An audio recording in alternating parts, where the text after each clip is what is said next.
आपण पाहत आहात भास्कर पब्लिकेशन प्रस्तुत BBL मराठी बातमी निपक्ष सदैव दक्ष।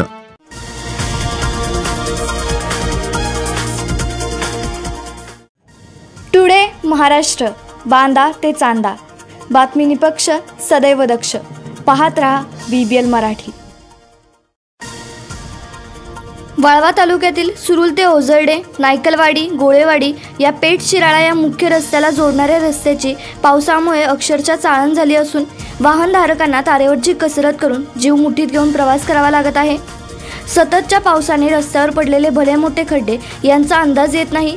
पर्यायी वाहन चालक डबऱ्यात पडण्याच्या घटना घडत आहेत। ग्रामीण भागातून इस्लामपूर शहराकडे दैनंदिन कामकाजासाठी नागरिकांना तसेच शालेय विद्यार्थ्यांना प्रवास करावा लागतो। रस्ता खराब झाल्याने सर्वांना मनस्ताप सहन करावा लागत आहे। ओझरडे गावच्या स्वागत कमानी शेजारी पूर्वेच्या बाजूस रस्त्यावर मोठा आडवा डबरा पडला आहे। येथे 4 चाकी वाहन जमिनीला घासण्याचे प्रकार होत आहेत। तर पुढील PD पाटील फार्म हाऊस जवळ रस्त्यावर भले मोठे डबरे पडले आहेत। येथे शेतातील बाजूचे पाणी रस्त्यावर वाहत राहत आहे। पुढे नायकलवाडी बाह्यवळण रस्ता खूपच खराब झाला आहे। तर गोळेवाडी नायकलवाडी रस्त्यावर वृक्षारोपण करण्यासारखे खड्डे निर्माण झाले आहेत। संबंधितांनी या रस्त्यावरील खड्डे त्वरित भरून प्रवासी वर्गाचा प्रवास सुखकर करावा अशी मागणी होत आहे।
आपण पाहत आहात भास्कर पब्लिकेशन प्रस्तुत BBL मराठी बातमी निपक्ष सदैव दक्ष।